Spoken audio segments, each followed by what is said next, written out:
the captain of my life boat. If you wanna see, you gotta keep up with the speed. 'Cause I'm the captain of my life now. If you mess with me, you better learn how to swim.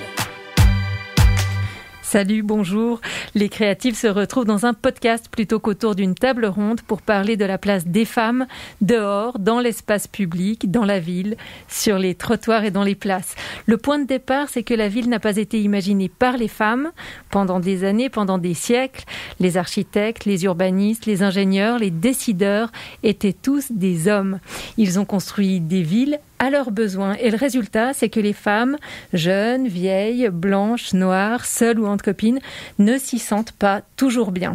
On va être 4 autour de la table pour en parler et puis on sortira par moments dans la rue pour aller suivre d'autres femmes qui investissent la ville à leur manière, des femmes qui militent, qui réfléchissent et qui font réfléchir les autres, des femmes qui se réapproprient les rues, les quartiers et les places de Genève. On commence par les présentations. Moi, je modérerai la discussion. Je suis Laurence Di Félix, je suis journaliste et vous êtes 3 avec moi. Annick Charlot, bonjour. Bonjour. Tu es danseuse, chorégraphe d'un spectacle qui s'intitule Public. Je vais appeler parce que c'est plus visuel. PUBLIC. QUES. C'est un spectacle qui devait avoir lieu pendant le Festival des Créatives et qui est reporté en mars 2021. Un travail artistique que tu mènes, mais qui est nourri de plein de recherches, de plein de réflexions, collaboration avec des chercheurs, des architectes, des urbanistes, des sociologues. On va en parler tout à l'heure. À côté de toi, il y a Héloïse Roman. Bonjour. Salut, tu es chargée, toi, de projet égalité au sein du service Agenda 21 Ville durable de la ville de Genève. C'est dans ton service que se développe la politique de promotion de l'égalité entre femmes et hommes au niveau de la ville de Genève. Autrement dit, ça bosse beaucoup. Et puis enfin, à côté de toi, autour de la même table, il y a Marilène Libert. Bonjour. Bonjour. Tu es sociologue, professeure en études genre à l'Université de Genève. Et si je finis par toi, c'est en fait pour commencer par toi, parce que ce podcast vient d'une certaine manière vernir ou inaugurer un gros travail d'enquête. Et cette publication qui est là, Genève, ville égalitaire, une ville égalitaire, avec un point d'interrogation, les pratiques des femmes dans les espaces publics, c'est un rapport de recherche qui était mandaté par la ville de Genève et ton service, Héloïse, et qui vient de sortir au début du mois de novembre. Un gros rapport, plus de 150 pages, on ne pourra évidemment pas tout explorer, mais peut-être qu'on peut commencer par les surprises. Il y a eu des surprises en faisant cette enquête? Alors, je dirais que la plus grande surprise, c'est qu'en fait, rien n'a changé. C'est-à-dire qu'on aurait pu se dire qu'en post-MeToo, dans un moment où on a parlé énormément déjà de ces questions du harcèlement de rue, du sexisme, de la façon dont ça se diffuse dans tous les espaces et aussi les espaces publics, les espaces que sont la rue, que sont la ville, eh bien, ce qu'on découvre, c'est ce que disaient déjà les géographes féministes dans les années 80. C'est ce que j'avais montré également lors de mon travail de thèse, au tout début des années 2000. Donc, ça change en partie parce que les femmes parlent, parce que les femmes sont peut-être davantage politisées, en tout cas pour certaines d'entre elles. Et en même temps, ça ne change pas vraiment parce que ce qu'on découvre, c'est, comme tu le disais, que bien sûr, les femmes sont dans les espaces publics, mais elles ne peuvent pas y être exactement de la même façon que les hommes. C'est un peu désespérant pour toi, Héloïse, d'entendre une chose pareille. Toi qui as mandaté des chercheurs, des chercheuses pour ce rapport. Il y a plein de choses qui sont faites à Genève pour que les femmes se sentent bien dans la rue et pourtant, ça avance pas. Oui, alors ça montre à quel point les changements sont lents et nécessitent des actions coordonnées à de multiples niveaux.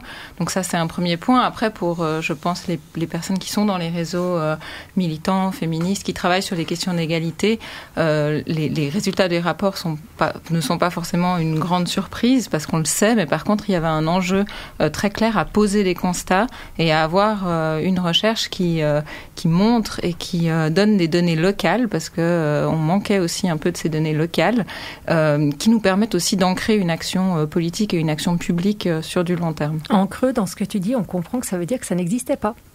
C'est la première fois vraiment qu'on a une grosse équipe qui démarre, qui récolte des données importantes et qui publie un rapport de ce type. Oui, alors on a des données qui viennent d'autres pays ou d'autres régions. On a quelques données quantitatives qui ont pu sortir de certains rapports, comme ce qui avait été fait à Lausanne il y a 1 an ou 2 ans. Mais on avait aussi certaines données qui venaient d'une enquête qu'on avait fait sur les pratiques sportives des femmes à Genève et qui en filigrane montraient ce qui se passait quand les femmes avaient des pratiques sportives dans l'espace public, mais on n'avait pas encore une enquête de cette qualité-là et de cette ampleur-là sur Genève. Donc c'est vraiment un travail important qui vient aussi légitimer et ancrer dans la réalité tout un discours qu'on a sur l'égalité. Et c'est là où c'est vraiment important d'avoir ce travail de récolte de données à faire. Comment on explique que jusque-là, la ville de Genève, c'est quand même une grande ville, des femmes politiques, on en a eu déjà tout plein qui auraient pu embrayer ce travail-là. Comment on explique que ça aille si lentement, en fait ? Alors, je crois qu'on a en ville de Genève, on a une politique égalité qui s'est développée à partir de 2007 et qui s'est mise en place progressivement avec différents sujets qui sont abordés au fil des années. Et c'est vrai que cette thématique du harcèlement de rue, ou dans le harcèlement dans l'espace public, ça permet de sortir un peu de la notion de rue et d'étendre ces enjeux-là aux questions de transport, aux questions de lieux de fête, de lieux sportifs, d'infrastructures, etc. C'est vrai que cette thématique-là, il y a 5 ans, on en parlait très peu encore. Et il y a 5 ans, quand on parlait de harcèlement ou de sexisme dans l'espace public, peu de gens, y compris les femmes, arrivaient à identifier ce que ça recouvrait comme réalité. Et du coup, c'était aussi difficile de développer des projets autour de cette thématique parce que il n'y avait pas cette attention médiatique aussi et ce débat dans l'espace public autour de ce sujet. Et je pense que progressivement, parce qu'on a une politique égalité en ville de Genève qui se développe, il y a des sujets qui deviennent incontournables, mais ça prend du temps à émerger. Et puis il y a ce qui se passe au niveau local, puis il y a ce qui se passe au niveau international ou au niveau national. Et on a vu émerger tout d'un coup dans le discours public et dans le discours médiatique des sujets qui étaient abordés dans certains réseaux depuis longtemps, mais qui n'étaient pas du tout présents dans l'espace public ou thématisés, et donc sur lesquels c'était difficile d'ancrer une action publique. Et le fait et Marilène parlait de MeToo, tout d'un coup ça émerge dans le débat public et qu'on commence à en parler, ça permet ensuite de fonder une action et de développer des projets là-dessus et de négocier aussi des budgets, des ressources pour développer des projets. Et d'ailleurs, tout le travail que la ville fait sur les questions d'espace public et de genre peut se faire aussi parce qu'à un moment donné, il y a eu une motion qui a été déposée au conseil municipal qui demandait ce que la ville faisait en matière de harcèlement de rue ou harcèlement dans l'espace public. Et du coup, on a pu répondre à cette motion en disant ce qu'on faisait déjà sur la question des violences sexistes de manière générale, mais aussi en proposant un plan d'action coordonné en disant pour aller plus loin, on peut développer ce genre d'action, mais il faut des budgets, il faut des ressources pour qu'on puisse mettre en place ces actions-là. Et c'est ce qui s'est passé en ville de Genève où on a début 2019 proposé un plan d'action qui a été adopté par le conseil municipal avec un budget à la clé et qu'on peut depuis 2 ans mettre en œuvre. Et c'est vraiment la condition aussi pour pouvoir développer des actions de manière plus systématique et plus coordonnée et élargie. Et de le faire aussi en partenariat avec les institutions genevoises, l'université, les associations et les collectifs. On va aussi en entendre, on se rend bien compte qu'il y a des allers-retours et que chacun à son niveau fait bouger les choses, fait avancer l'histoire. Et comme tu le dis, le temps en fait passe vite. Enfin, on n'a pas l'impression que quand tu dis il y a 5 ans on n'en parlait pas, c'est vrai, il y a 5 ans on n'en parlait pas. Aujourd'hui c'est des évidences et on est choqué que les choses aillent lentement alors que 2019 c'était hier le début de cette prise en charge. Marilène, pour mener une enquête comme celle-là, pour connaître comment l'espace genré est occupé, comment les femmes se sentent dans l'espace public, on fait comment quand on est sociologue ?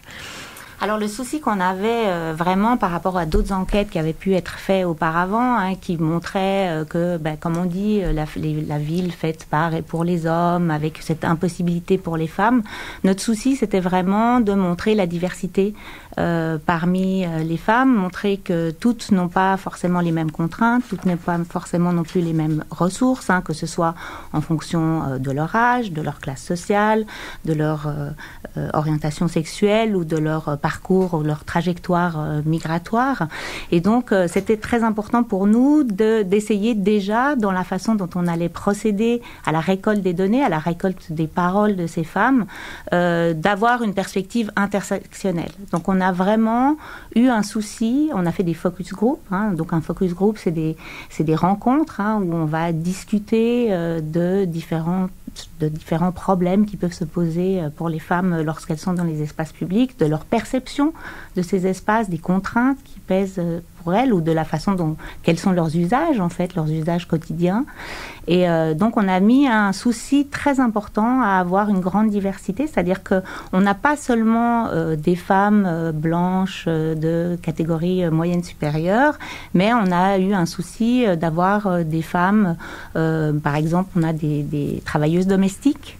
Il nous semblait important aussi de voir ces femmes qui circulent dans les espaces publics et qui font en fait un travail domestique de mobilité, puisqu'elles vont amener des enfants, les chercher. Donc il nous paraissait très important d'avoir cette ampleur. Et donc on a fait 12 focus group qui ont duré environ, pour les plus courts, 1h45 et parfois jusqu'à 2h30, et qui ont été des moments où on a posé des questions à ces femmes. Elles étaient entre 3 et 12 selon les focus group, et on a discuté avec elles de ces différents aspects, de leurs usages des espaces publics. Déjà, qu'est-ce que c'est que l'espace public? Et donc un des éléments qui me semble intéressant, c'est à la fois la façon dont on montre qu'il y a une condition communes, mais que pour autant, elles ne sont pas du tout homogènes, et donc elles n'ont pas les mêmes ressources. Ça veut dire quoi? Si tu as des exemples, est-ce qu'on peut imaginer décrire l'occupation, par exemple, d'une jeune mère qui habite en périphérie par rapport à une vieille dame qui habite au centre En fait, ce qu'on voit, c'est qu'effectivement, pour une femme âgée, l'espace public va apparaître comme jonché d'obstacles. On a des formes on appelle ça des déprises spatiales, c'est-à-dire que, en fait, l'espace devient en lui-même quelque chose qui est de l'ordre de l'obstacle. On a également, effectivement, pour les jeunes mères, et cette dimension de l'extension du domestique dans l'espace public est extrêmement importante. Donc on voit effectivement pour les jeunes mères comment elles racontent comment les obstacles aussi que peuvent représenter un trottoir ou monter dans un bus bondé avec une poussette. Cette impression aussi qu'on dérange tout le monde, des formes de réprimande ou en tout cas des regards pas très agréables. Et puis on voit pour des femmes qui peuvent être des femmes migrantes qui n'ont pas beaucoup de ressources financières, on voit que pour elles, l'espace public se réduit finalement à l'espace tout proche de la maison, éventuellement les liens avec les espaces commerciaux, les liens avec l'école, mais qu'elles n'ont pas du tout la même perception de ces espaces parce qu'elles n'y ont pas accès de la même façon que d'autres femmes. Tu disais que vous avez été attentif à la représentativité de plein de communautés, de plein de types humains. Si on pense aux femmes racisées, est-ce qu'on observe des occupations de l'espace différentes ou des agressions ressenties dans l'espace public qui sont différentes que pour les femmes blanches ? Alors oui, c'est un des éléments qui est ressorti et où on peut dire que finalement cette question des formes de difficultés ou de contraintes que les femmes peuvent ressentir dans l'espace public est apparue notamment de la part de femmes qui portent le voile et qui ont expliqué à quel point elles pouvaient, elles avaient subi un arrachage de voile ou des commentaires de personnes qui leur disent « mais madame, vous ne devez pas porter le voile » ou d'autres personnes qui les empêchent de s'asseoir à côté d'elles dans le bus. Et donc qui racontent comment effectivement ces contraintes pour elles deviennent spécifiques au fait qu'elles sont des femmes, bien sûr, mais qu'elles sont aussi des femmes racisées et donc perçues comme des personnes à qui on peut faire des commentaires. De la même façon, les personnes qui montrent ouvertement leur homosexualité ont pu montrer, ou nous dire à quel point elles pouvaient avoir des commentaires extrêmement haineux ou désagréables alors qu'elles n'avaient rien demandé. C'est un rapport, c'est une grosse étude qualitative. Ça veut dire que si on lit le texte de l'étude, il y a plein de citations, il y a plein d'exemples, il y a plein de gens qui racontent leur histoire. Aucune étude statistique est associée à ça, mais Héloïse, tu me disais, ça tombe bien, presque en même temps que cette étude est sortie une autre étude qui avait une approche quantitative. Je trouve quand même important qu'on mentionne un peu les chiffres, parce qu'ils sont toujours très impressionnants. Oui, alors effectivement, la même semaine de la publication des résultats de l'enquête menée par Marie-Hélène, il y a le diagnostic local de sécurité qui est sorti. C'est un sondage qui est réalisé tous les 3 ans à peu près par la police cantonale avec les polices municipales à Genève et qui pour la première fois cette année a intégré la thématique du harcèlement de rue dans le sondage qui a été réalisé. Et ce qu'on peut voir, c'est qu'effectivement, on retrouve des chiffres assez importants sur la thématique du harcèlement de rue et on a à peu près 70% des femmes jeunes, puisque en fait le harcèlement de rue est un phénomène qui touche particulièrement les femmes les plus jeunes, qui sont concernées par cette thématique et qui ont vécu un ou plusieurs épisodes de harcèlement dans la rue au cours des derniers mois ou de la dernière année. Et ça, ce chiffre, il est important, ou ces chiffres, parce qu'il y a d'autres chiffres dans ce rapport, mais nous permettent aussi d'avoir un regard quantifié sur cette problématique-là. Simplement, après, effectivement, les chiffres en soi ne nous disent pas comment on doit travailler sur cette thématique. Par contre, ils nous montrent l'ampleur du phénomène. Et puis, peut-être dans les données aussi qui sont intéressantes, et puisque le rapport vient de sortir aussi aujourd'hui d'ailleurs, Eyes Up, qui est une application de signalement du harcèlement dans l'espace public et du harcèlement sexuel en général, vient de sortir son premier rapport annuel aujourd'hui. Et de nouveau, il y a des chiffres dedans qui montrent, à travers les signalements récoltés par l'application, l'ampleur de ces questions de harcèlement sexiste. Alors, tu dis que c'est les jeunes femmes qui sont les plus la cible du harcèlement sexiste, mais à lire le rapport et à entendre les femmes simplement qui parlent, qu'elles soient jeunes, qu'elles soient vieilles, qu'elles soient homosexuelles, hétérosexuelles, qu'elles soient de couleur, qu'elles soient blanches, un point commun, elles ont toutes peur. On a l'impression que c'est le fil qui relie toutes les femmes que l'on connaît et dont on lit les témoignages. Moi, j'aimerais bien t'entendre, Annick Charlot, parce qu'on t'a pas encore entendu, sur cette question de la peur. Tu es chorégraphe avec Pierre Amoudru d'un spectacle chorégraphié dans l'espace public, un spectacle qu'on pourra donc voir en mars 2021 à Genève. Et cette question de la peur, c'est bien la question du corps dans la ville. Comment est-ce qu'on s'empare de cette question-là ? Alors, c'est la question de la peur et c'est aussi la question du contrôle social que la peur permet. C'est-à-dire que on nous apprend, on a peur, mais on nous a appris à avoir peur. Et quand on réalise, en fait, cette petite chose-là, on s'est dit que c'est très très important de parler effectivement de qu'est-ce que le corps et qu'est-ce que sont les libertés du corps pour bien comprendre à quel endroit on a vraiment peur et à quel endroit on nous a appris à avoir peur. Ça veut dire que toi, tu as aiguisé ton regard en regardant les femmes dans l'espace public, comme elles déambulent, comme elles jouent avec leur corps et comment elles sont contraintes aussi par cette peur.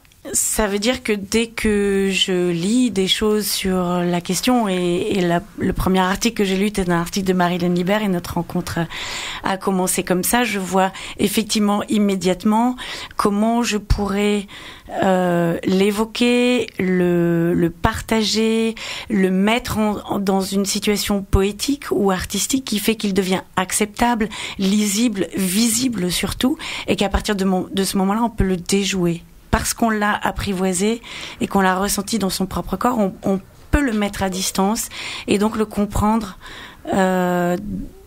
c'est-à-dire le rendre visible pour soi-même, pour son propre corps déjà. La peur, Marie-Hélène, elle va avoir quelles conséquences dans la manière que les femmes ont d'occuper l'espace ? Elle va les restreindre en les empêchant de l'occuper ou elle va modifier, créer des stratégies d'évitement, des espaces dont elles s'excluent ? Oui, non, c'est exactement ça. C'est-à-dire qu'en fait, elle développe des stratégies, et c'est finalement ce qu'on pourrait appeler même des savoir-faire, pour pouvoir allier à la fois leur volonté d'être libre et autonome et les risques qu'elles perçoivent comme étant liés à leur présence dans les espaces publics, surtout la nuit, puisque la nuit cristallise quand même finalement une forme de transgression. Une femme bien, la nuit, elle devrait être chez elle, et donc il y a toute une représentation autour du danger et de la nuit qui va cristalliser ses peurs, qui va faire, et notamment une des choses très intéressantes qu'il y a eu dans plusieurs focus group, c'est qu'il y a eu cette fameuse nuit sans lumière à Genève, et que plusieurs femmes ont raconté qu'en fait au départ elles se réjouissaient, elles se disaient super, on va pouvoir voir ce que ça donne, cette ville sans pollution lumineuse, et puis arrivées à la porte, elles expliquaient que elles s'étaient dit non, en fait je vais peut-être rester à la maison. Et donc les focus groups servaient aussi en partie de révélateurs pour certaines d'entre elles, où elles disaient je l'avais pas lu comme de la peur ce soir-là. Je m'étais juste dit finalement non, je suis un peu fatiguée, mais finalement maintenant qu'on en discute, je me rends compte que c'est cette peur apprise, ou en tout cas ces limites, ces contraintes, cette forme d'autocontrainte que je m'impose aussi en tant que femme, parce que j'ai appris depuis toute petite, parce que on continue continuellement à me dire que ça peut être problématique pour moi. Donc vraiment cette question de la peur, comment elle va fonctionner comme quelque chose qui est constamment là, comme une forme continuelle qui va cadrer ces corps féminins dans l'espace public. Mais qui n'est pas que le résultat d'une sensation, d'une perception d'agression autour de soi, qui est aussi quelque chose qui se construit depuis tout petite. Ouais. On a bien appris, rentre pas trop tard, une fille dans la rue, c'est dangereux. Et là, il y a peut-être un levier d'action. On en parlera tout à l'heure des leviers d'action. Moi, j'ai envie qu'on aille suivre des filles qui ont justement un petit peu peur, parfois, de faire ce qu'elles font, mais qui le font quand même. On avait rendez-vous l'autre jour à l'île aux 13 avec des colleuses, et je vous propose d'écouter à quoi ça ressemble. Tu l'as écrit ? Elle m'a dit qu'elle arrivait de toute façon. Combien on est ici, les colleuses ? Là on est 4, 5 avec toi. Et on attend encore une 5e. Ce soir, c'est quoi ? C'est une soirée commando ? C'est un... Non, on n'est pas en guerre. c'est juste une soirée de colleuses. On va coller, c'est tout. Hey. Salut. Ça fait combien de temps que vous sortez la colle, l'eau et les feuilles ? Il y a un moment, on se dit, allez, on colle ? Oui, c'était il y a un an. Le 26 novembre, 25, 24 novembre, on est allé à Paris pour la manif contre les violences faites aux femmes. Et puis, il y avait des colleuses. Et on est revenu à Genève et on s'est dit, on veut faire pareil. Voilà, et du coup, on a fait pareil. On a commencé à coller à 3-4. Et après, on a fait un compte Instagram sur lequel d'autres personnes nous ont rejoints dessus. Puis les filles d'Instagram ont dit, moi j'ai des copines aussi. Et du coup, ça a fait que on a entre 15 et 40 ans. La page Instagram, elle s'appelle comment ?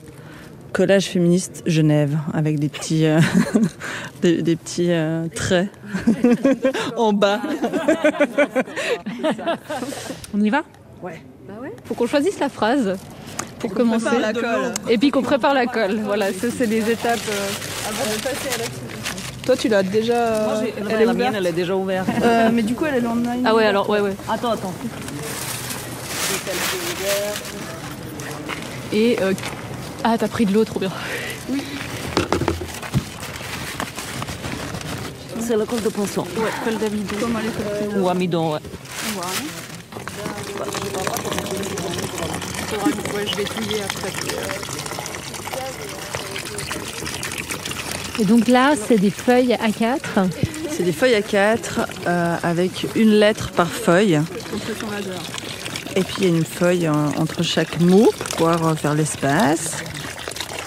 Comment vous avez décidé là des phrases que vous allez coller ? On est toutes un peu partie prenante du projet. Enfin, on se répartit un peu les tâches, on valide ensemble les textes. Et puis, il n'y a pas de chef en fait. C'est vraiment un truc où on est tout égal. Et là, vous êtes au clair sur celle que vous allez poser en premier ? Comme d'habitude, on ne sait pas. Non, on ne sait pas. On les relit, on commente. On regarde l'espace à disposition. Ouais, aussi, ouais, c'est ça. Du coup, il y a « Je serai féministe tant qu'il y aura du sexisme. Laissez pleurer vos fils. On ne veut plus compter nos mortes. Mon corps, mes choix, ta gueule. On respectera vos murs quand vous respecterez nos corps. » Et puis après, j'ai sex work is work. Moi, j'aimais bien la première là que tu avais. Je serai féministe. Donc il y aura du sexisme, ouais. Ok. Le mur, vous l'avez déjà choisi ? Oui. Ouais, c'est un mur qui est graffé, mais qui est graffé et surgraffé, regraffé. On se dit que là, c'est ok de le mettre, quoi. Voilà. Par rapport au fait d'investir l'espace public de manière visuelle, il y a une réflexion qui vous porte là autour ? On réinvestit, on se réapproprie la rue parce que c'est un endroit qui nous est interdit à partir d'une certaine heure en tout cas, et parce que on a peur d'y être seul, parce qu'on y est vite mal accompagné, parce que c'est violent la rue la nuit en tant que femme, et du coup on se réapproprie la rue, on se réapproprie les murs pour crier haut et fort et en silence ce qu'on pense, et que ce soit mis et qu'on puisse l'entendre encore le lendemain matin et le surlendemain. Des fois, il y en a qui restent plusieurs jours, voire plusieurs semaines, et puis et ça, c'est important. Et on est contente. Je colle les fiches, je suis prête. Ok, moi, je veux bien donner ou mettre ou n'importe, mais on fait à 3, c'est tout simple. Je commence par où? En haut à gauche. Mais c'est quoi? Non.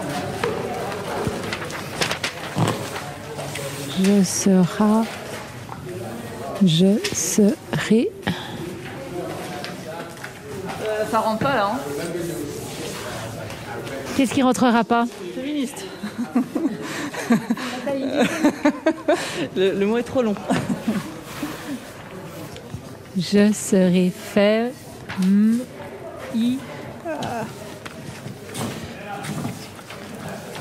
le T, le E, féministe. On va à la ligne.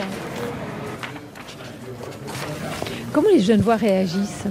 Vous avez déjà eu des gens qui vous interpellent au moment où vous collez, qui réagissent ? Ouais, alors il y a quand même toujours une ou deux qui regardent autour comme ça pour voir, et puis il y a 2-3 fois où je dois avouer que moi des fois je suis arrivée un peu genre tu fais pas chier à mes copines, et puis en fait c'était plutôt je surveille pour vous, c'est hyper bien, on a déjà vu les collages, c'est trop bien, et puis du coup c'était plutôt positif, mais des rencontres hyper furtives comme ça, mais 5 minutes, mais un peu intense, on est tout ensemble comme ça, du coup c'est hyper bien. Sinon on a rarement justement on a eu affaire à la police. Par contre on n'a pas eu affaire sur le moment à des personnes reloues qui viennent et puis qui sont là genre dégagées. Enfin voilà, moi c'est finalement en fait c'est toujours ça que je crains le plus. C'est en fait me retrouver confrontée par exemple à une bande de types en fait, et en fait ça en tout cas pour l'instant on l'a pas vécu. On a eu aussi des fois des gens qui posaient un peu des questions. Du coup, on fait un peu de pédagogie, voilà, on explique un peu ce qu'on fait, quel est le message et pourquoi. Et puis en général, les réactions après, elles sont plutôt positives. Donc on n'a jamais eu vraiment de confrontation sévère avec des gens, heureusement. Non. Et les autorités, la police, c'est quand même considéré comme du vandalisme, même s'il n'y a pas une détérioration importante du mobilier urbain ? Alors qu'on risque pas autant qu'en faisant un graffiti au spray ou comme ça, mais ça reste quand même pas tout à fait légal. Après, ça va plutôt se situer au niveau d'une amende ou d'un rappel à l'ordre. ou d'une main courante. Il y a déjà eu, oui. Il y a déjà eu. Sans suite pour l'instant, on sait pas, mais on a deux fois, oui. Je serai féministe tant qu'il y aura du sexisme. Là, vous prenez une photo et on la retrouve demain sur Instagram. C'est ça. À quoi ça sert de faire des vidéos et des photos Instagram ? C'est la prolongation des murs de la ville ? Exactement. C'est il y a l'espace public dans la vraie vie qui est la ville, la rue, et puis il y a l'espace public sur Internet. Et de voir ça, que ce soit dans la rue ou sur Instagram en tant que femme. Ça a un effet un peu galvanisant, quoi. On sait qu'on n'est pas seul, on voit ces messages qui peuvent aussi être pris comme des messages de soutien parfois, et ça c'est vraiment l'effet qu'on recherche, quoi. Bon, vous continuez, vous? Oui, ouais. On va y aller. Allez, bonne fin de soirée. Merci beaucoup. Au revoir. Au revoir. Leur page Instagram, c'est collage au pluriel, underscore on dit, hein, c'est ça le mot qu'elle cherchait, féministe au pluriel, de nouveau la petite barre en bas, et Genève. Et leur collage, on les voit de plus en plus dans les rues de Genève. Annick, j'avais envie de me tourner vers toi pour voir quel est le lien que toi tu fais entre leur travail, qui est à deux doigts aussi du travail artistique, on pourrait d'ailleurs, je pense, le désigner comme tel, et puis ce projet qu'on pourra découvrir en mars et que tu chorégraphies. Deux choses qui m'ont frappée, je crois, quand elles disent ah mais on regarde l'espace et puis on se dit on sait pas trop à l'avance quelle phrase on va mettre à quel endroit, et j'aime cette chose-là qui est il y a ce ressenti en fait qui ne peut pas se mettre en mots et qui fait qu'à un moment donné on dialogue avec un lieu, on dialogue avec un espace et on se dit oui, tel mot, telle phrase ce sera bien à cet endroit-là.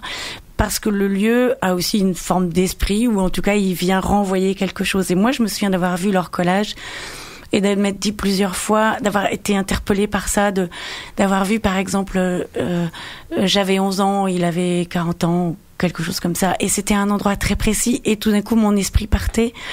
Et j'imaginais une personne, une enfant à l'intérieur de cette maison.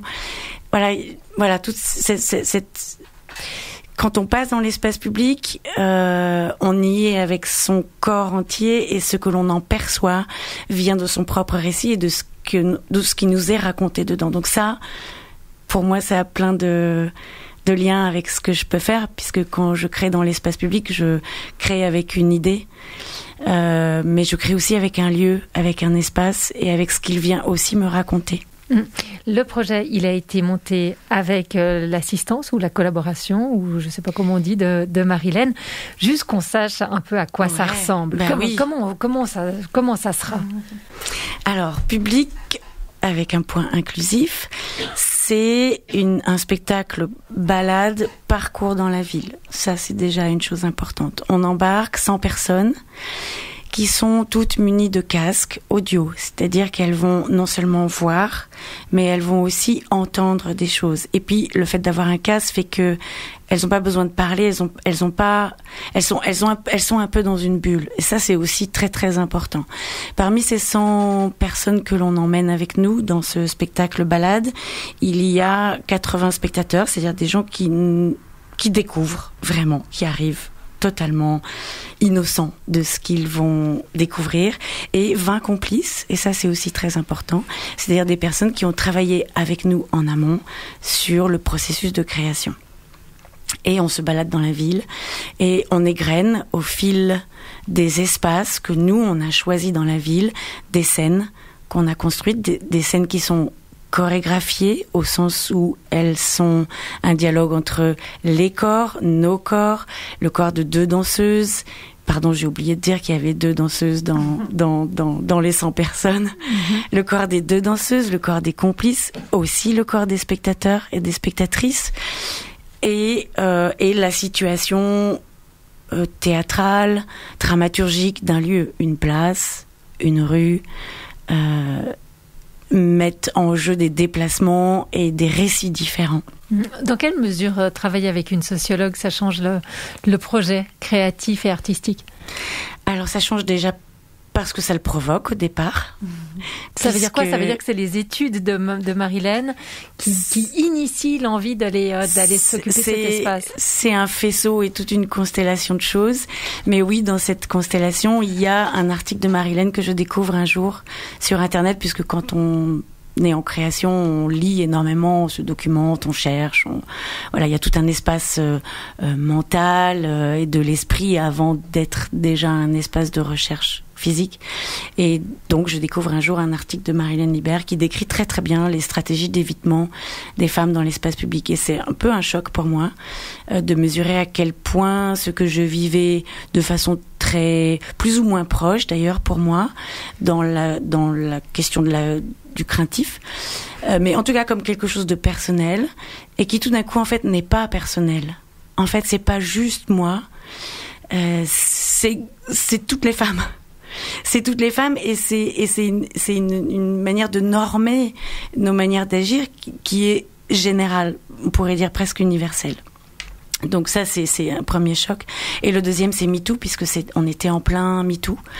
C'est d'ailleurs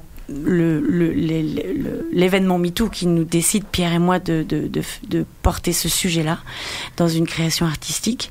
Et pareil, MeToo, c'est la même chose, c'est la résonance de qu'est-ce que je ressens moi à l'intérieur, mais en fait ce n'est pas juste moi. Et tout d'un coup il y a une déculpabilisation et il y a aussi un effet de masse et un effet d'universel. Et là on se dit non, là ce n'est pas juste moi, je vais remballer ma culpabilité et on va vraiment se poser la question de l'universel et qu'est-ce qui fait qu'on en est là encore. Les marches des femmes les soirs, dans la nuit, ça fait partie des outils des groupements féministes, hein, Héloïse, des déambulations féministes. Oui, tout à fait. Ça fait partie des marches exploratoires ou d'autres projets de balades nocturnes ou même de jour, hein, parce que c'est pas forcément seulement la nuit que les questions se posent. Ça fait tout à fait partie des outils qui sont développés et par les collectifs féministes et qui sont repris aussi par des associations d'ingénieurs ou d'architectes ou d'urbanistes qui développent des expertises. C'est aussi des balades exploratoires qu'on peut retrouver dans des démarches participatives aussi dans le cadre de projets d'aménagement. Où on va faire des promenades et puis regarder ce que les unes ou les autres en disent. Oui. Tout à l'heure, Marilène, tu disais que la notion même d'espace public, elle n'est pas la même pour tout le monde. On est allé voir ces colleuses. Le mouvement des colleuses, il est né en France il y a 1 année et demie et il était dans un premier temps voué à dénoncer les féminicides et les violences conjugales. Alors ici, à Genève, les slogans qu'on voit apparaître ne sont pas tous liés à des violences conjugales ou à des féminicides, mais au départ, c'était ça. La limite entre l'espace public et l'espace privé, là, elle est transgressée quand on affiche sur les murs. Elle avait 11 ans, il avait 14 ans. C'est-à-dire que ce que disait Annick tout à l'heure dans ce que je pensais être quelque chose qui était à moi ou individuel, finalement est collectif et politique, hein, c'est vraiment la base du féminisme, hein, c'est-à-dire cette capacité à la fois de mettre en récit et mettre en récit collectivement des expériences qui ont toujours été pensées comme étant individuelles. Donc pour moi vraiment ce que font les colleuses, c'est extrêmement important parce que d'abord ça fait partie de cette mise en récit, mais c'est aussi une forme d'occupation de l'espace, c'est-à-dire que en mettant ces slogans, en occupant ces murs, eh bien elles rendent visible et elles créent un nouvel espace, hein, en fait, dans lequel cette mise en récit est essentielle. Donc et elles vont même au-delà parce qu'elles non seulement elles postent sur les murs, mais elles postent sur les réseaux sociaux. C'est une prolongation de l'espace public, les réseaux sociaux. Bien sûr, c'est une prolongation de l'espace public puisque c'est un espace dans lequel on peut avoir des débats ou en tout cas c'est un espace politique aussi, hein, dans lequel on va faire montre finalement d'enjeux politiques, d'enjeux féministes. Et on risque d'y subir aussi une certaine violence sexiste et du harcèlement. Absolument, et d'ailleurs il y a assez peu d'enquêtes encore pour le moment sur ce cyberharcèlement, hein, mais il est certain que ce sont justement avec le fait aussi qu'on est derrière un écran, hein, qu'on n'est pas dans une interaction comme on l'est dans l'espace public, eh bien il y a une certaine facilité finalement à harceler ou en tout cas à avoir de la violence à l'encontre d'autres personnes. Héloïse. Je voulais réagir aussi et dire ce que montrent les colleuses et ce que dit Marilène, c'est aussi que finalement il y a un continuum à la fois dans les espaces qui constituent l'espace public et les délimitations privées-publiques, mais qui en fait n'est pas une délimitation complètement nette. Et puis il y a un continuum dans les formes de violence que les femmes vivent dans tous les espaces de leur vie et dans les différents degrés aussi dans ces formes de violence. Et que finalement, ces violences, ça peut être des injures ou des blagues sexistes qui peuvent paraître peut-être anodines, entre guillemets, quoique. Voilà. qui en tout cas sont banalisées et légitimées dans la société dans laquelle on vit, mais ça va en fait vers toute une palette et une gradation qui va jusqu'aux agressions sexuelles, aux viols, voire même au féminicide. Et du coup, on est obligé aussi dans les constats qu'on pose et ensuite dans les solutions qu'on va développer, c'est de prendre en compte ce continuum pour pouvoir dire qu'il faut aller déconstruire à tous les niveaux et dans tous les domaines de la société et dans tous les espaces, parce que toutes ces formes de violence, elles sont connectées et elles s'alimentent aussi d'une certaine manière. Et du coup, de ne pas avoir une vision qui exclut l'une ou l'autre forme de violence ou l'un ou l'autre des espaces dans lesquels ces violences elles se produisent, c'est important aussi pour les solutions qu'on pense et pour travailler sur tous ces enjeux-là. Justement, j'avais envie qu'on parle des solutions. Ce podcast, il s'appelle « Une ville à soi ». Et donc, l'idée, c'était de réfléchir à cet espace public dans lequel les femmes se sentent pas très très bien, aux différentes pistes possibles. Il y a différents... on entend bien, on passe de l'expérience personnelle, individuelle, à un espace public. Est-ce qu'on arrive réellement à corréler la forme de l'espace public et l'expérience individuelle? Autrement dit, est-ce que l'aménagement des lieux a une incidence directe sur la sensation qu'on a en tant que femme dans cet espace? Héloïse? Est-ce qu'on sait si des espaces plus végétalisés permettent d'être mieux? Est-ce qu'on sait si des trottoirs plus larges permettent d'être mieux? Si des rues mieux éclairées ou moins éclairées? Enfin, comment on arrive à corréler ces deux choses? Alors, on nous demande souvent... qu'est-ce qu'on devrait faire ou qu'est-ce qu'il faudrait pour que ça soit des espaces plus inclusifs, ouverts, accueillants. Et je crois qu'un des enjeux, c'est qu'il n'y a pas une boîte à outils ou une solution toute simple qui dirait en fait il faut faire que ça et pas autre chose. Mais un des premiers enjeux, c'est d'accepter que finalement l'espace public il n'est pas neutre, même si on a envie qu'il le soit, même si quand on fait des politiques publiques on pense que forcément elles sont neutres parce qu'on pense qu'elles sont qu'on les fait pour tout le monde, mais c'est d'accepter qu'en fait on peut avoir des biais, où il y a des biais qui peuvent exister dans la manière dont les projets sont faits, parce qu'on les a toujours faits d'une certaine manière, parce que ce sont les mêmes personnes qui font ces projets-là, etc.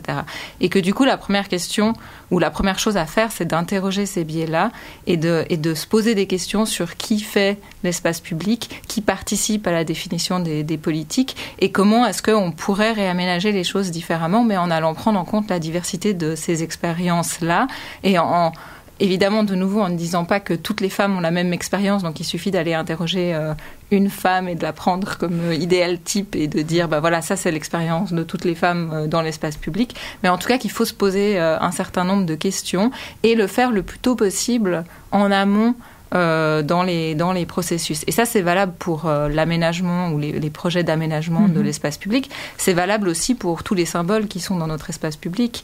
On a beaucoup parlé ces derniers mois des noms de rue, notamment aussi grâce au projet de l'Escouade, mais on parle aussi de tout ce qui est image dans l'espace public, de la publicité par exemple, des statues, donc de toutes ces choses qui font aussi l'espace public et qui racontent une histoire et dont les femmes sont souvent laissées à la marge, comme d'ailleurs un certain nombre d'autres groupes, notamment les personnes racisées. Marilène, est-ce que dans les récits récoltés pour le gros rapport qui sort ces jours, il y a des évidences qui ont surgi entre des espaces et une sensation d'être dans ces espaces? Est-ce que des femmes systématiquement disent les sous-voies ou les gares ou les bus ou les arrêts de bus? Alors il n'y a pas eu véritablement de consensus autour d'espaces qui seraient vraiment des espaces abhorrés.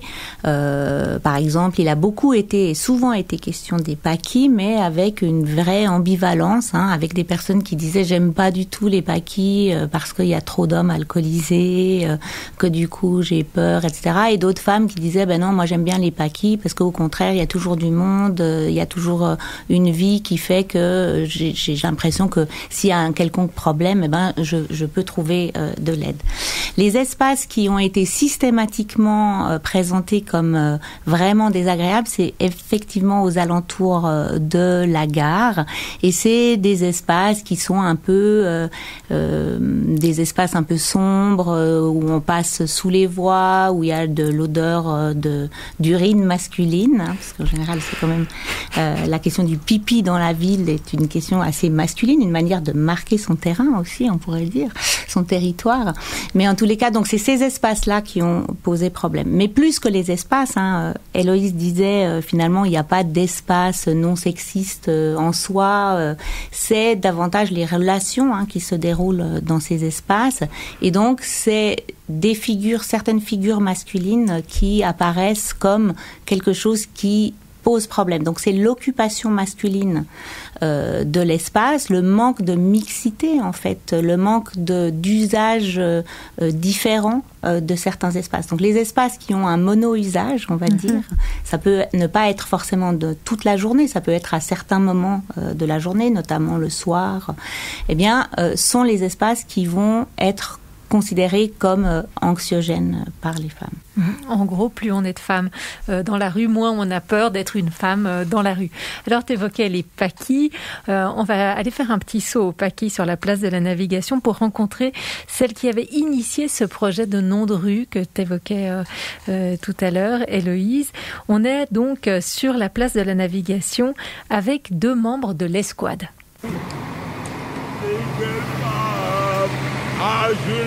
Et nous, on est là au taquet. Et non, c'est vrai. Et nous, alors ici, on a la place de la Navigation à Genève, dans le quartier des Paquis. Et à l'angle là-bas, on a mis 2 plaques de rue alternatives violettes qui portent des noms de femmes. Qui êtes-vous ? Alors moi, je suis Alicia Loretan et je suis membre de l'association féministe l'Escouade. Rogine Sadeghi, membre de l'association féministe l'Escouade. On y va vers les plaques, puis comme ça, vous me racontez ce que c'est peut-être l'Escouade d'abord. Ouais. Alors l'Escouade, c'est une association qui a vu le jour en 2017 en fait. Et puis une des actions qui nous a fait connaître en fait, c'est le fait de dessiner des clitoris à la craie dans l'espace public en fait, pour sensibiliser les personnes aux questions de sexualité féminine et féministe. Tu nous parles de ces clitoris qui apparaissent sur le trottoir. C'est quoi l'intérêt d'investir un espace visible de tous, un espace public, un trottoir, une rue ? Je pense qu'on peut assez facilement se mettre d'accord sur le fait que l'espace public est principalement un espace réservé aux hommes, construit par les hommes pour les hommes. On peut le voir ne serait-ce que dans les noms de rue.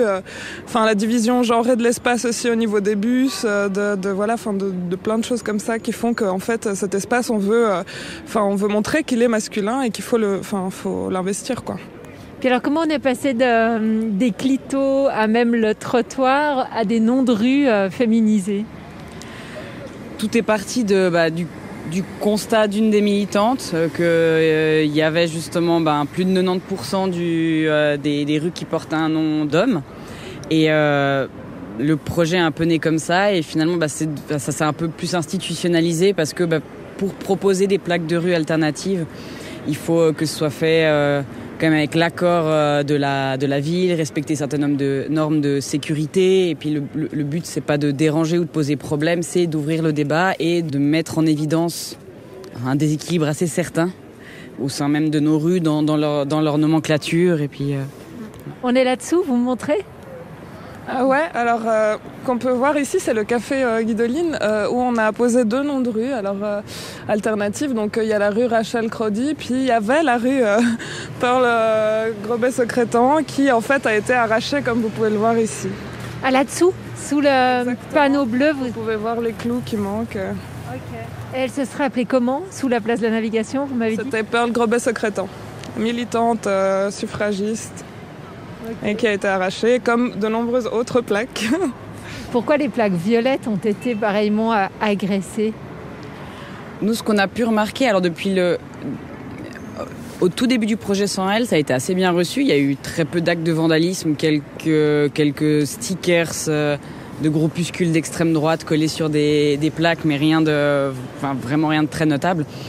Mais dès qu'il y a eu cette annonce de la part de la ville de vouloir en renommer vraiment 10. Ça veut dire les transformer en plaques bleues. Voilà, c'est-à-dire transformer les plaques violettes en plaques bleues. C'est là qu'il y a eu la première vague de vandalisation, donc environ 30% des plaques qui ont été arrachées. Et là, on fait face à une deuxième vague d'arrachage de plaques et on est en train de recenser les plaques qui ont été arrachées ces derniers temps. Et on est à peu près à une vingtaine de pourcents, 20-25%. Donc quasi une plaque sur 4 ou 5 qui est arrachée et on met ça vraiment en lien avec la volonté de pérenniser ce choix de mettre des noms de femmes dans les rues centrales, en fait. Bonjour madame. Vous avez vu ça? Ce panneau là-haut? Oui, je connais. Et qu'est-ce que vous en pensez? Je pense qu'il faut réhabiliter les femmes. Maintenant, ce qui s'est passé avant, ça s'est passé avant. On ne va pas effacer 6000 ans ou voilà. C'est maintenant qu'on va se battre. C'est qui a décidé alors du coup des femmes à faire ressortir de terre pour les utiliser pour donner des noms à des rues? C'est un collectif d'historiennes de l'Université de Genève, en collaboration avec l'Escouade, qui en fait se sont servis des critères des noms de rue. Donc c'est-à-dire qu'il faut que la personne soit décédée depuis au moins 10 ans et qu'elle ait marqué de manière pérenne l'histoire de Genève. Et à partir de juste ces deux éléments-là, il y a une liste de d'ailleurs plus de 100 femmes qui est ressortie. La liste se voulait la plus diversifiée possible, c'est-à-dire que ce soit en termes de classe sociale, en termes de profession, d'orientation politique, de période historique, en termes de race, en termes d'orientation sexuelle. Tout a été fait pour que ce soit le plus représentatif possible. Excusez-moi. Monsieur, est-ce que vous connaissez ces plaques là-haut? C'est quoi ça a été c'est pour nommer des femmes à la place des hommes? Ouais. Généralement, non? Ouais. Vous en pensez quoi? Pourquoi pas, ouais. Moi j'aime bien les femmes et puis je suis tout à fait d'accord. Et puis le fait que pour l'instant il n'y ait que 2 ou 3% des rues qui aient un nom féminin, ça vous avait frappé jusque-là? Non, j'ai pas fait attention franchement. Ouais, je m'étais pas attardé dessus. Ok, merci. Au revoir. Ce qui est intéressant, c'est que Alicia a dit que ça venait de la constatation d'une des membres de l'Escouade qu'en fait il y avait une absence de parité dans les rues. Mais c'est dire à quel point c'est ancré dans nous et puis que ça nous pose aucune question jusqu'à ce qu'on ait 25 ans, 26 ans et qu'on se rende compte que d'un coup, en fait, il y a un déséquilibre dans les rues et puis peut-être que c'est problématique, quoi. On l'a tellement intégré qu'en fait, on le voit même plus. Il y a une espèce de neutralité masculine qui existe et qui persiste. Rachel Croidi. Vous la connaissez pas? C'est quoi ça? C'est un collectif qui propose de donner des noms de femmes aux rues parce que jusqu'à maintenant, il y a presque que des hommes sur les rues. D'accord, ok. D'accord. Oui, je suis d'accord. Ça vous avait frappé qu'il y avait que des hommes? Non, je savais pas. Vous n'avez pas remarqué? Non, okay. La vérité, je savais pas. Mais c'est bien, c'est ça. Maintenant j'ai compris. C'est Rachel, c'est une femme. Okay. Il y a rue Abraham Gevray. C'est Abraham Gevray, là, la rue en face, où j'habite moi. Ouais. Ça veut dire c'est un homme. Faut changer. On faut écrire rue de Fatima. C'est vous, ça?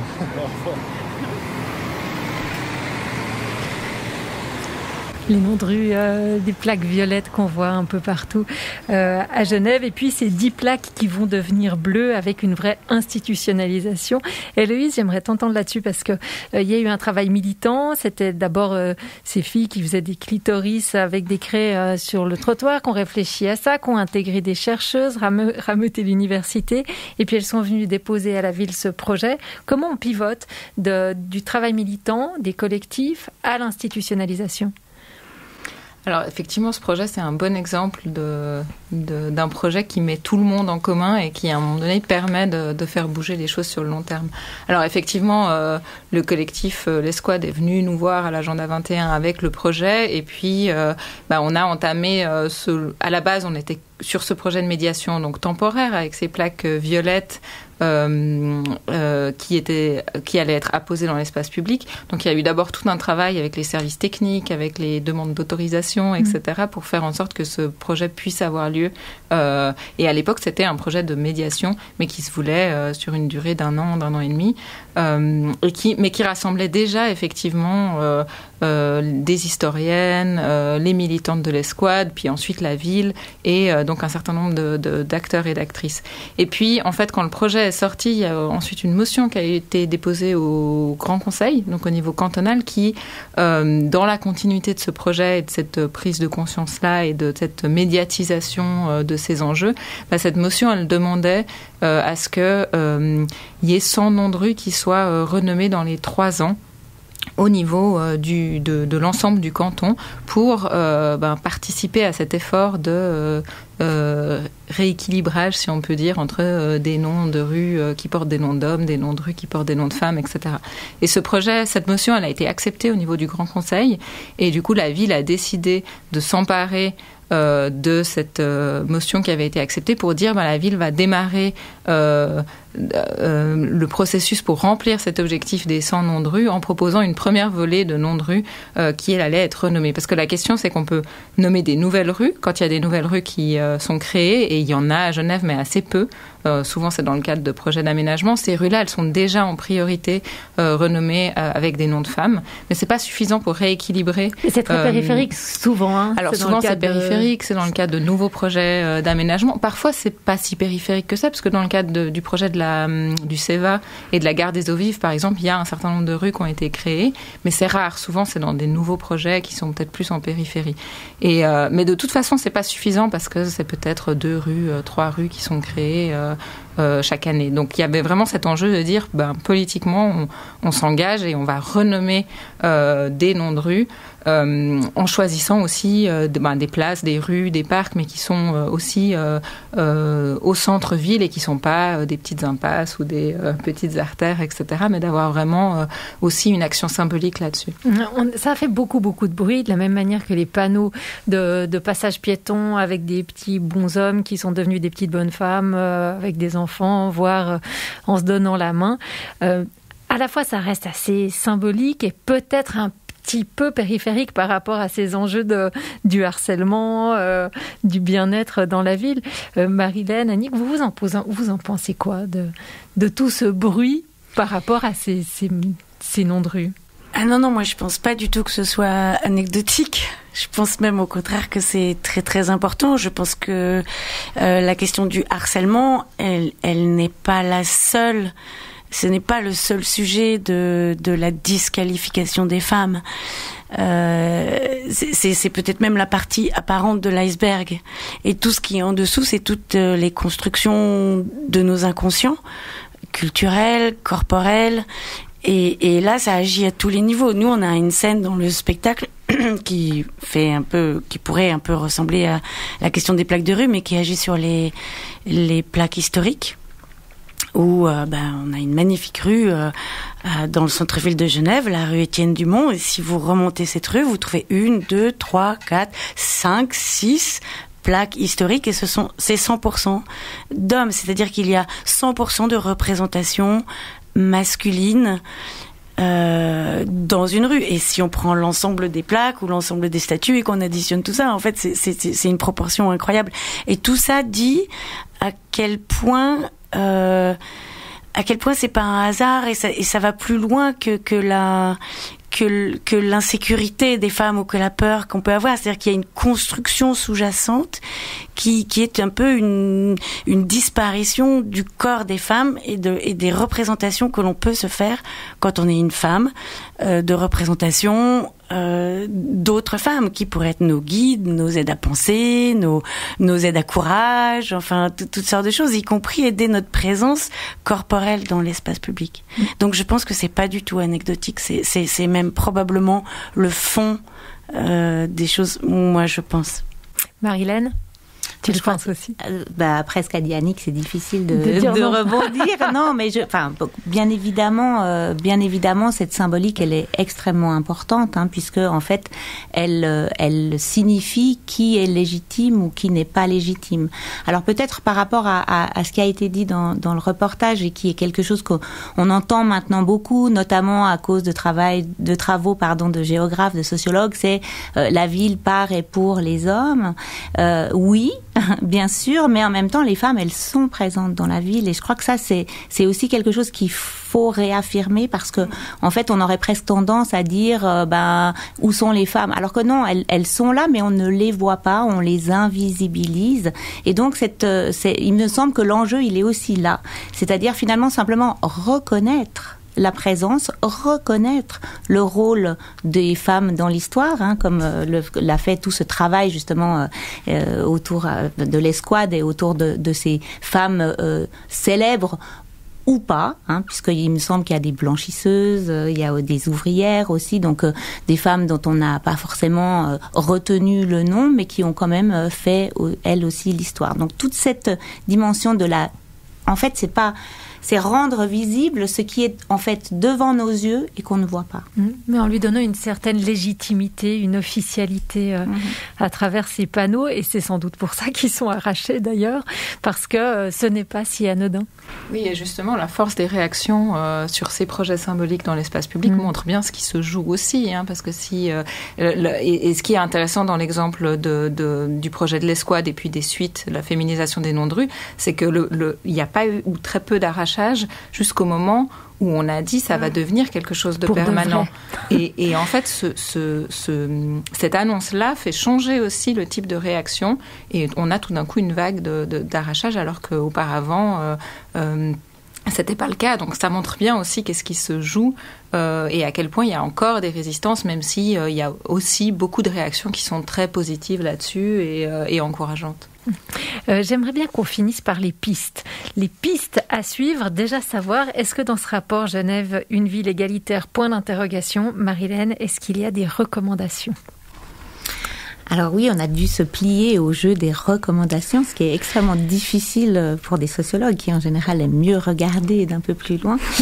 Mais pour moi, alors bon, un des éléments qui m'a paru extrêmement important en fait, c'est le manque, ou en tout cas la nécessité d'espace dans lequel qui seraient des sas en fait vers l'ouverture à l'espace public. C'est-à-dire à la fois on a vu comment pour les femmes dont les ressources sont les moins importantes, les associations, les groupes de femmes dans les associations, dans les maisons de quartier étaient importantes en fait parce que elles étaient une possibilité finalement de découvrir ou en tout cas de s'engager davantage dans cet espace public. Et donc il me semble que une des recommandations, en tout cas qui a été les nôtres, c'est justement de favoriser la participation et l'accès des femmes à la ville, et notamment pour celles qui ont le moins de ressources pour se faire. Et puis on a vu aussi, et ça j'ai trouvé que c'était des moments très touchants en fait, comment en fait ce moment autour d'un questionnement collectif, ces moments du focus group ont été l'occasion en fait pour les femmes d'échanger sur les bonnes façons de réagir, les bonnes manières de répondre, et donc de se donner des trucs, donc un espace d'échange où en fait on partage en fait nos bonnes pratiques. Donc c'est finalement quelque chose, et on le voit avec tout ce dont on discute ce soir, c'est cette création d'espace dans l'espace public qui permettent justement de favoriser à la fois des prises de conscience, de favoriser aussi une occupation de ces espaces, et de favoriser justement la légitimité de toutes les femmes à occuper ces espaces. Dans les recommandations qu'on pourrait mettre en évidence à Agenda 21, il y a déjà le fait de payer un rapport comme celui-ci, ou de mandater des chercheurs pour le faire. Il y a aussi un gros travail fait sur des campagnes d'affichage par la ville de Genève. Avec quelle intention ? Oui, alors toutes les actions de sensibilisation et de prévention, c'est un des premiers axes d'action sur lesquels on peut travailler, qui figure d'ailleurs dans le plan d'action de la ville, mais qui figure aussi dans les recommandations du rapport. L'idée, c'est vraiment de sensibiliser le grand public à cette notion de sexisme et de harcèlement dans l'espace public, et à l'idée que les femmes ont le droit d'occuper cet espace public, et de rappeler qu'elles sont légitimes à occuper cet espace public. Donc ça on peut le faire à travers différents... et on le fait à travers, en ce moment, une campagne d'affichage. Après, il y a d'autres supports qu'on développe, notamment, on a développé un dépliant qui permet de rappeler les bases légales, les ressources à disposition à Genève, et puis la définition aussi de ce que c'est le harcèlement sexiste dans l'espace public, parce qu'il y a encore un enjeu à informer encore et toujours sur ces questions-là. Il y a informer, puis il y a aussi former. On peut imaginer que les acteurs publics, que ce soit la police municipale, que ce soit le conducteur de bus, puissent développer un peu des antennes pour percevoir mieux ce qui est de l'ordre du sexisme. Tout à fait. Alors ça, c'est le deuxième axe du plan d'action et c'est aussi un des axes de recommandation du rapport. C'est la formation de tous les professionnels qui sont en lien avec l'espace public et qui doivent ou pouvoir réagir ou agir ou remarquer ou être attentifs à ces préoccupations-là. On a formé l'année passée l'ensemble des agents de la police municipale qui ont suivi un module de sensibilisation donné par le deuxième observatoire sur ces questions-là. Maintenant, cette thématique du sexisme et du harcèlement dans l'espace public est intégrée dans la formation de base aussi de la police municipale, ce qui est important. Mais la police municipale, c'est pas les seules personnes qui sont dans l'espace public et qui ont une fonction d'agent ou d'agente publique, mais effectivement, on pourrait et on va essayer d'étendre ces formations-là à d'autres professionnels, que ce soit de l'aménagement ou les professionnels dans les infrastructures sportives, etc. Donc, il y a des pistes, en tout cas, qui se dessinent pour la formation des professionnels. Et puis, un des enjeux dans la formation des professionnels, c'est ce qui peut être très concrètement de la formation. Puis après, il y a la diffusion des résultats de l'enquête. Et ça, je pense que c'est une autre manière d'aller sensibiliser les professionnels et les institutions, mais pas que, aussi le grand public, etc. Mais c'est d'aller montrer la richesse de ce rapport et puis de montrer à quel point, en fait, tous les départements de la ville, mais aussi un certain nombre d'institutions cantonales peuvent s'imprégner de ces recommandations et de ces résultats du rapport, et puis aussi les intégrer à leur pratique professionnelle, parce que je crois qu'il y a tellement de niveaux d'analyse et de réflexion différents dans ce rapport que vraiment on peut aller développer et s'enrichir et questionner nos pratiques dans plein de domaines différents. Et ça va être pour nous... Il y aura vraiment cet enjeu de diffuser les résultats du rapport, puis ensuite il y aura l'enjeu d'enrichir le plan d'action sur lequel on travaille déjà avec des nouvelles mesures qui seront inspirées des résultats du rapport. Et puis il y a des choses que fait ton service, c'est ces cours par exemple d'autodéfense ou des choses qui s'adressent pour le coup vraiment à l'individu qui aurait un besoin à titre personnel de prendre confiance et puis de se réapproprier l'espace. Ça va continuer. Oui aussi. L'idée c'est vraiment d'avoir différents types de mesures à différents niveaux et de pouvoir dire il faut pouvoir renforcer les personnes qui en ont besoin pour s'affirmer, pour être présentes, pour se sentir légitimes dans l'espace public. Et ça, c'est des ateliers qui fonctionnent très bien, qui sont des ateliers qui existaient déjà. C'est pas nous qui les avons inventés, c'est l'association Viol Secours qui développe des ateliers selon une méthode d'autodéfense féministe. Nous, ce qu'on a fait, c'est simplement essayer de les proposer et de les faire connaître et de les proposer au plus grand nombre avec à un prix accessible pour que le coût financier soit pas un obstacle à la participation des femmes à ces ateliers. On a des ateliers aussi qui ont été développés par Amnesty International autour de la notion de témoin, de cette idée de comment est-ce que quand je suis témoin de violences sexistes, que ça soit au travail ou dans l'espace public ou dans les transports, etc. Comment est-ce que je peux réagir ? Parce qu'un des constats aussi du rapport, c'est que finalement les personnes qui sont la cible de comportements inappropriés ou de harcèlement dans l'espace public souvent se sentent seules parce que les personnes autour ne réagissent pas. Et en fait, ces ateliers-là, ils ont pour but aussi de sensibiliser les gens au fait qu'ils peuvent être aussi des facteurs de coveillance, si on veut, dans l'espace public et essayer de rendre cet espace plus bienveillant. Donc il y a de multitudes d'actions de sensibilisation qui peuvent être développées. On va travailler aussi sur un axe qui touche aux masculinités et à l'éducation des garçons. J'allais le dire en disant les garçons dans tout ça, parce que c'est peut-être eux qu'on doit former et éduquer en premier. Alors c'est aussi eux. On a un peu moins d'outils qui existent déjà sur ces enjeux-là, mais on est en train aussi d'y réfléchir et d'essayer de développer des actions sur ce volet-là. En fait, on a une multitude de champs possibles à aller développer et à aller questionner, et on n'en est qu'au début des actions qu'on peut mettre en place. Ça va se faire aussi progressivement. Annick, les garçons, Ils font quoi dans garçons? Non, je voulais dire et aussi, mais je pourrais dire des choses sur les garçons. Mais je voulais dire aussi et offrir, parce que la ville de Genève est partenaire, c'est-à-dire offrir du spectacle que l'on crée, la ville de Genève et l'université de Genève, c'est offrir aussi d'autres espaces mentaux pour se délivrer aussi un peu de l'occupation habituelle que l'on a de l'espace public et pouvoir y faire vivre un espace artistique et un spectacle et un moment d'émotion. C'est aussi déloger des choses et voilà, tu disais informer, former, mais c'est aussi déformer et accepter cette déformation qu'est l'acte artistique. C'est super important parce qu'à travers lui, parce qu'il est légèrement déplacé et qu'en même temps il est au cœur du sujet, mais légèrement déplacé, il va chercher les gens à un autre endroit qui est peut-être pas celui de la résistance et qui est peut-être celui de qu'est-ce que ça dit à l'intérieur de moi profondément. Alors justement, et les garçons, c'est bien, on va pouvoir conclure là-dessus. Les garçons qui viennent voir tes spectacles. Ben oui, nous on parle autant aux garçons que aux filles. Et d'ailleurs, on est 2 et on est un garçon et une fille dans la création de ce spectacle.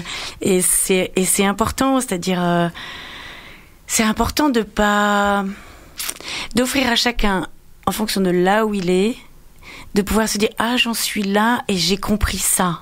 Et nous on n'a pas à juger de ça. Et nous on vient pas à la fin poser des questions et on vient même pas répondre aux questions en fait. On vient juste offrir des questions et un espace de ressenti et chacun se situe. Et donc les hommes, ils le vivent autant que les femmes et ils sont autant bousculés que les femmes, mais jamais on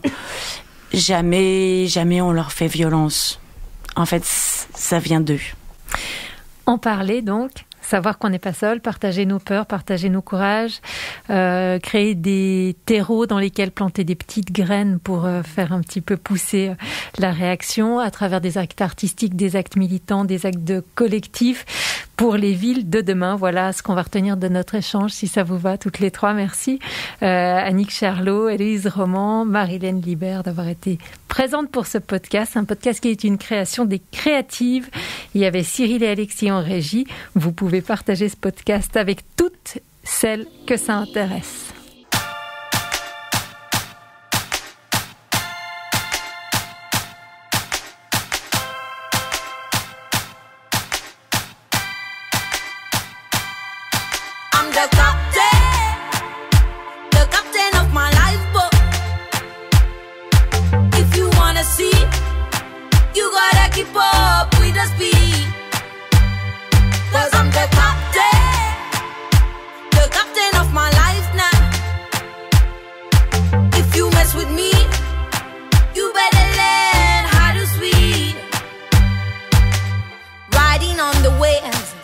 On the ocean, going my way, straight for the horizon. I'm moving away, bitches, I don't need your lies. And you better recognize that I'm better on my own now. Enemies tryna get me on my knees, I can see them everywhere. And they're tryna get to me, but they never get to me. Cause no one can get to me, I'm further down 1,000,000 miles away now. Cause I'm the captain of my lifeboat. If you wanna see, you gotta keep up with the speed. Cause I'm the captain of my life now. If you mess with me, you better learn how to swim. No matter the clouds, no matter the rain, no matter the storm, I'm staying the same, I'm staying the course. I won't let you in, cause the last fucking time I let you in, I almost won, boy. I'm unsinkable, doing the unthinkable, unrespectable, now I'm undetectable. And you'll never find me, bye, bye, bye, bye. Don't care if you cry, bye, bye, bye. Cause I'm the captain of my lifeboat. If you wanna see, you gotta keep up with the speed. Cause I'm the captain of my life now. If you mess with me, you better learn how to swim. I'm the captain of my lifeboat.